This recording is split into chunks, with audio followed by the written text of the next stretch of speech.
bago mahuman ang taon day or bago matapos ang taon day, kailangan natin mag-try ng ganito day. Kasi nakita ko man ito sa TikTok day, nag-trending siya ba.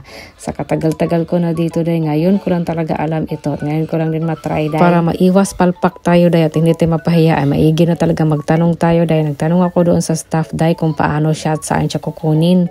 Bago nyo pala ilagay sa machine, dito nyo siya kukunin sa mga basta sa refrigerator na may frozen. Tapos mamili ka dyan, may mga vegetables, may mga kung ano-anong mga timpla dyan dahil mga prutas at kung ano mga anik-anik.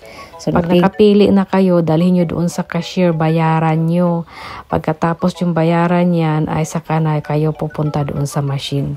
Talagang matagal ko na itong nakita sa TikTok at saka kung saan sa mga social media. Kaso lang, hindi ko pa na-try. So naisip ko na bago matapos ang taon ay itry ko siya kasama ng aking babaeng anak dahil siya din ay hindi din niya na-try.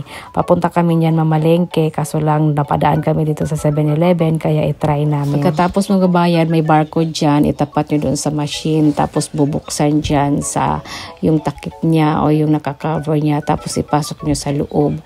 Tapos hindi kayo mag-alala, hindi kayo mabahala dahil may English siya dyan. Oo, may nakalagay siyang English na na instruction. Push lang siya ng push. Tapos, ayan, may nakasulat na push. Tapos, papasok na yan sa loob. And then, ikot-ikot na yan, day. Naku, grabing tawa ko dyan, day. Natawa na rin yung cashier doon sa akin. At saka yung mga namili. At saka yung nakapilang magbayad. Yung babae lang ang tumawa. Kasi nga, parang tuwang-tuwa ako. Tapos yung anak ko din, natawa din siya, na-exciting siya. Dahil dalawang ang binili namin, tig-isa kami. Gusto din niya siya ang gagawa yun sa kanya. Pagkatapos niyan, day, may nakalagay sa machine na okay na yung smoothie mo, ready na. So, tanggalin mo na yan, day. Tapos sa gilid yan, day, nandyan pa yung takip at saka straw. So, hanap ako ng hanap. Tinuruan kami ng babaeng yung babaeng nagkape, yung din siya ng machine sa kape. Pagkatapos pala yung akin, day, hindi pala agad-agad magamit yung machine kasi nagkukusa siyang nag-cleaning. Kaya nagtaka yung anak ko bakit ayaw daw maglabas, ayaw daw mag-scan yung barcode. Yung pala, nag-cleaning pa siya.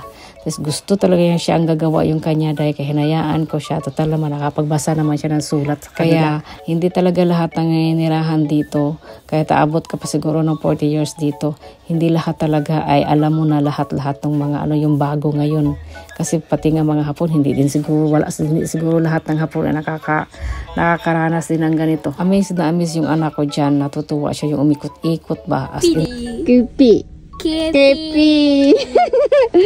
KP, first time. Dito ako, wala sa bundok. Yung calorie niya, 110 lang, oh. Dahil naigno tayo ngayon dahil ng slight. Grabe yung pagka-ignorante. Ito yung 7&I mango and mango smoothie. Mango? Minto? Hello. O diba, hindi lahat na nagja-Japan nakakatikim ng hindi natin gamitin yung nakakatikim, baka may magalit.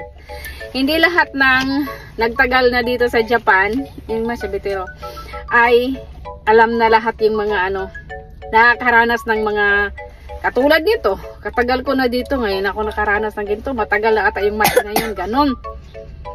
Bye na! Bye! Kau, das na ito.